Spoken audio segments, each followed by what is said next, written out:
maanta waxaan rabnaa inaan ka sheekayno buug qiimo badan ku fadhiya oo qaali ah oo la yiraahdo laba isma saarin hadda waa laba isma saarin waa xusuus reeb uu qoray Xuseen Khaliif Xaaji Jaamac oo barnaamijka marti ugu ah buugan wuxuu ka sheekayn doonaa waxyaabo waaweyn oo ka mid ah halgankii ay gashay jabhaddii SSDF iyo taariikhdii ay soo martay waxa uu ka bilaabi doonaa noloshiisii iyo sababihii keenay inuu ku biiro halgankaasi haddaba Xuseen waxaan rabaa inaan kala sheekaysto waxyaabaha buugaasi ku jira maadaama inta badan dulucdaan isku dayi doono inaan dul marno idinkana aad akhrin kartaan buugga oo aad ka heli kartaan wixii guntiisa ku casan Xuseen Khaliif Xaaji Jaamac aadan ugu faraxsanahay inaad barnaamijka marti ugu tahay ayaan la horta waad mahadsan tahay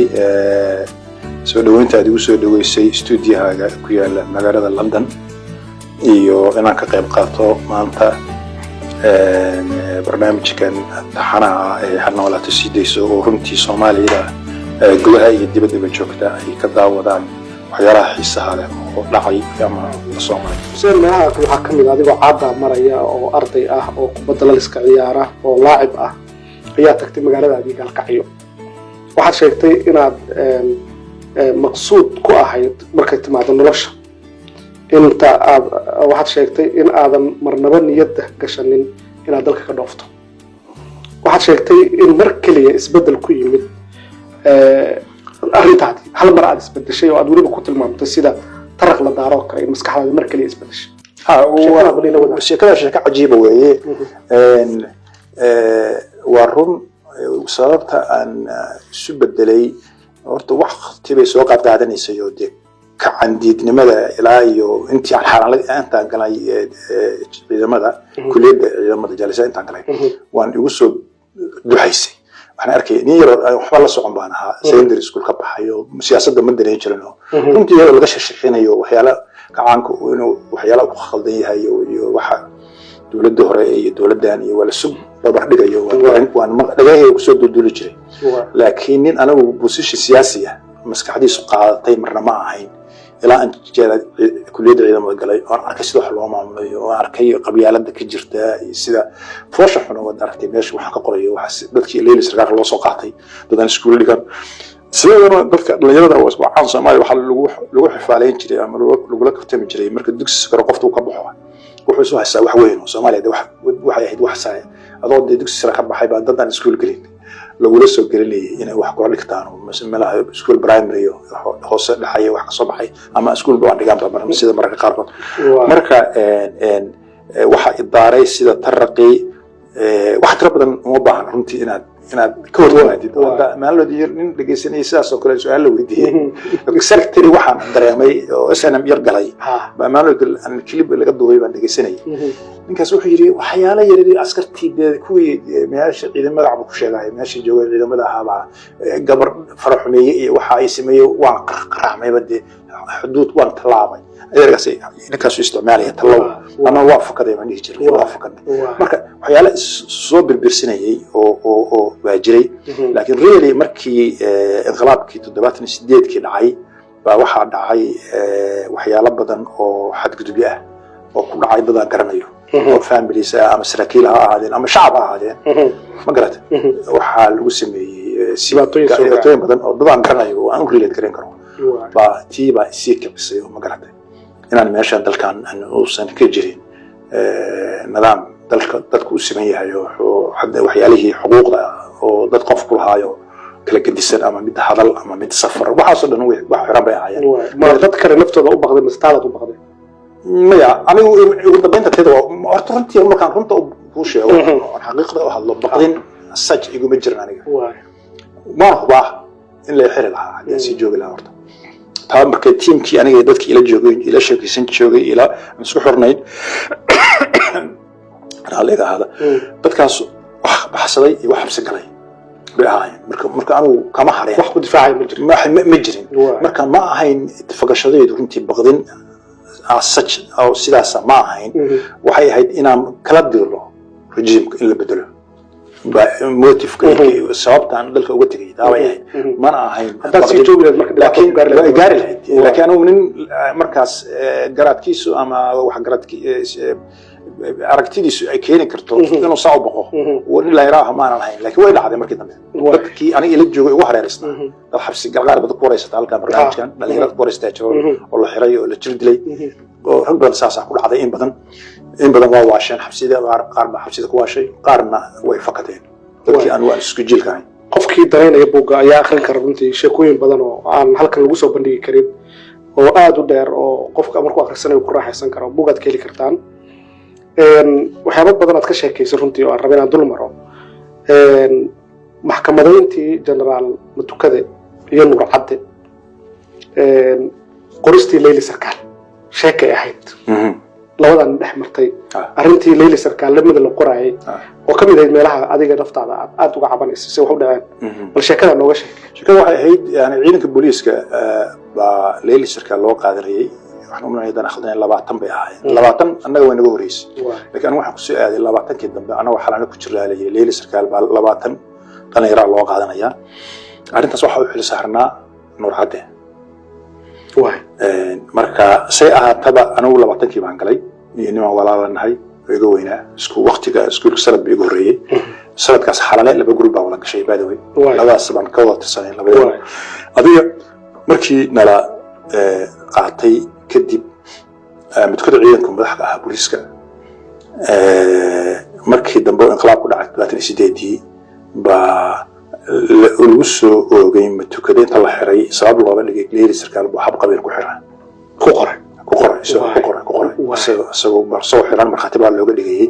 inuu qabyaaladaysan dabcan runta ahaan way jirtay booliiska qayb marka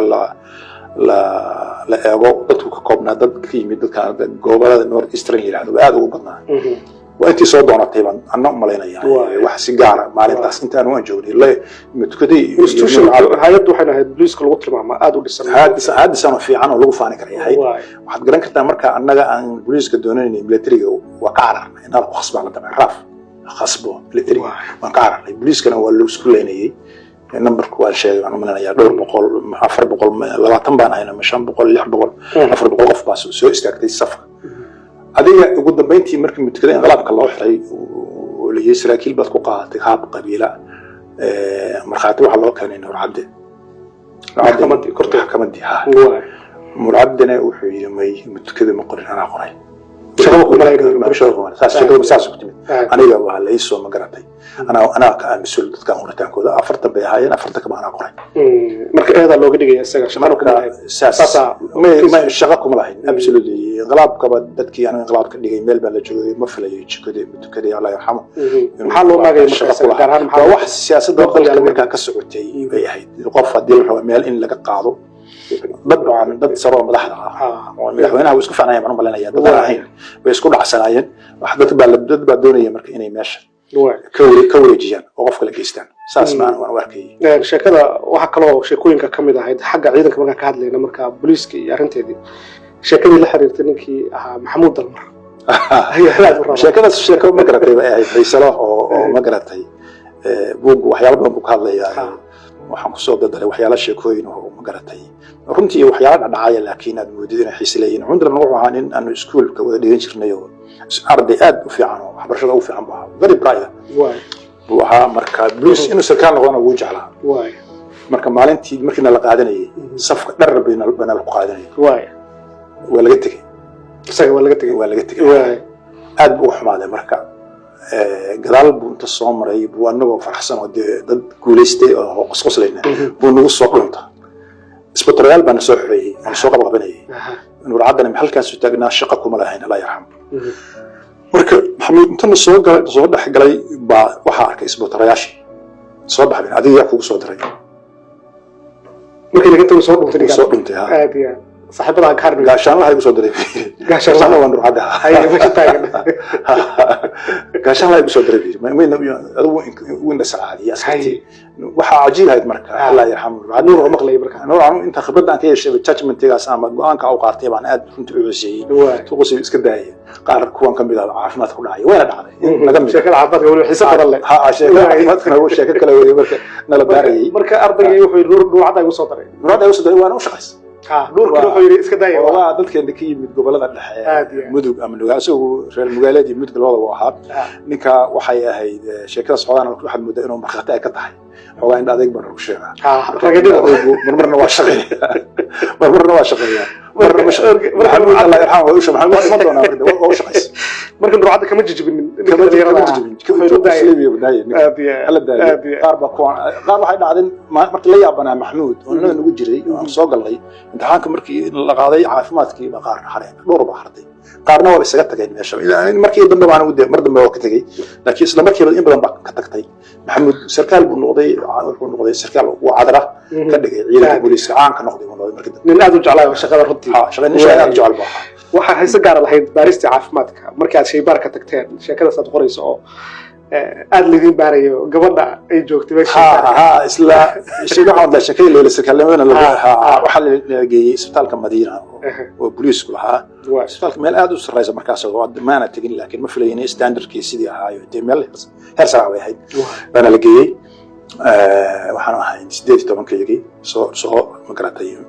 ما يروحون هم لنا أنا لو أفرتك يجي بسكول بوليسيان اللي جاي لو عفمات بالي حلا مرة ضد عفمات برتين بقار باقوار رقف باقوارتي مركي سكول بوليسيان اللي جاي سكول بوليسيان من القصة قاعدين اللي جاي سبتال المدينة باختراع صدق هنا عيان بنو يلا بنين يقبض باكوتشي يقول منان كان تاجنا قف من بالويري مركا أدو nimankii u horeeyay waa lagu horeeyay markii galeen qofkii galay asoo madaxa gacmaha ku hayo soo baxay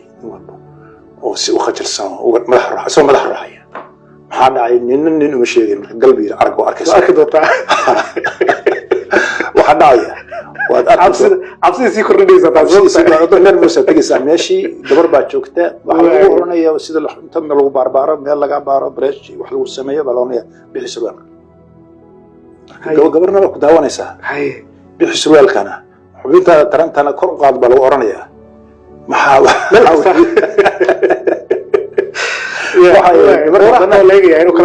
كرقاد وحاول إيجيا وحاول بالإيجيا نعلم الإيجيا وقصون ومرتين بحجران وامر لكن واحد شوك واحد لكن هذا مركي مدلو وين هذا قربوله ولو قربله شكله سيني واحد معناه اخترضوا طاي ما هو باختراع الأركان marka aan la yaabnay dhalinyaranimadeedii waxa kale oo kamid ah idinku dhalinyaro ah oo markaas ciidanka la idin qaatay oo madaxa la idin ka xiray oo xerada jooga ayaad wax la kulmi doontaan in la yiraahdo General Aadan Xarsi iskoola bulshada buuga qayb weyn oo kamid ah wareysiga in iskoola bulshada ku dhamaad doonteeda taasna sheeko kale qosin mira baahay waxay niman tababaran ma aan ahayn niman la soo qaatay oo bil ama ladan ku jirnay xalay iskoola bulshada la keenay annaga meel fardhiino oo rabneen jamacada inay ahayd baan magaalada inaan subax iyo magaalada aadna waxaan soo maray ninkii booliiska jananka iskoolka ninkan inuu janan yahay iyo inuu xarada haysto iyo hadduu haysto xitaa wax weyn lama ahayn anaga uu noo yimid wuxuu yiri maxaad ahaydeen noo fadhinaan waxaan ku niri waxaan ahayn leyla sarkaalkii asbaa leyla sarkaalkii baa hayra waa asna uu tagay anoo waa fadhinaa wadamada dhaqankooda kaas waa dambi weyn waay waa jariimo weyn waay xagga oo magaratay nin وسكرناي جنرال إن أديو أما عسكري حتى ما لبسنا ماي يوصل لبسنا مرة من اليوم ولا لبسنا نقف عادي وقاعدين نقف عادي وقاعدين ولا حضر ليس ساندري واسنا ولبس صدق ويا هل عسكري وياري وحلور سبطاري من العص قال كايا لوري ولا قال كايا نما شرك غوير ما نما بسلمها ديسبلين ما نقول ديسبلين markaas adigu maalintii ciqaabtina lama marin oo ninkii nifriido ahay waa wixii general dumarda yimaad wala istaaga wala salaama oo problem wuxuu noo tusay wax wada bilow ah uu noo sheegay xawalan ka soo baxnay jalasiyaad xawalan soo marnay inaan shaqo ka soo qaadano waraaqo inaan xawalan soo marnay oo kala anna tababar dambe ku celinay waxaan ugu tagnay annagoo 5-6 meelahaas oo ka soo goosanay ciidanka ka soo baxnay nin asna kale oo korneel ah oo sambulo shilay hada yarxam aanka soo aanka xalan aanka laga shaqeeyo reewoy waa sambulo markii isaan subaxii baan soo kalaanay meesha shaqada intii soo galay baan nimid oo dhisanahay niman waxaan ahay markuu janankii korneelkii soo galay baa mid naga mid ah istaagay waa style kusoo baranay qaab kulliyadda markii qofka ka sarreeyo wax uu raba ahaado ama group ka horeeyo haduu yahay ad beel fadhiyaan group nin baa istaagaya hop walaha waa isla istaagaya uu salaamaya dig dhulkan la gariirsiinay meeshii ya dikwayaabay xafiis ku galay mid biri inamadan meesha fadhiya waxa la yiri jalsaad ka yimaadeen nin wanaagsan weeye waxa loo dhameeyay shaqada dhan jooji شغال جوجي أي هو نوع نكسب كفاية waxaan baranay psychology askartay qaabka loo dhaqmo ma garata أو راح يصير يا مركز نيجي سبع الله سلام ما هو على أنت أنا قلت لك وحنا لا يابني أيام لو مركان قال لي كل يد واحد كل أفر شب غلقف عسكر كشقيس سراكيل كشقيس جروب نقول دور بقولة نقول دور بقولة هاي شن بقول بنقول شن تاس بقولة دو لا بقول يقدم أم صدق بقولة كم يعني رعده نقدم بديه ونقص الرئيس واضح ماشي أنا كودا نوله قف كستوى كاسر رأي أمره كهري ما وين سرعان ده حيالي حوض عمرك هرنا لا أتكاذي بيكمل هالساس بعدون محين يسمع مثلا ساعة مركب ورد بين نقول نقول مركب ده واحد يكون نقول نسبة بلود واحد بيقول يسمع هل كان بالمرة أنت تقول وقتي أتسلم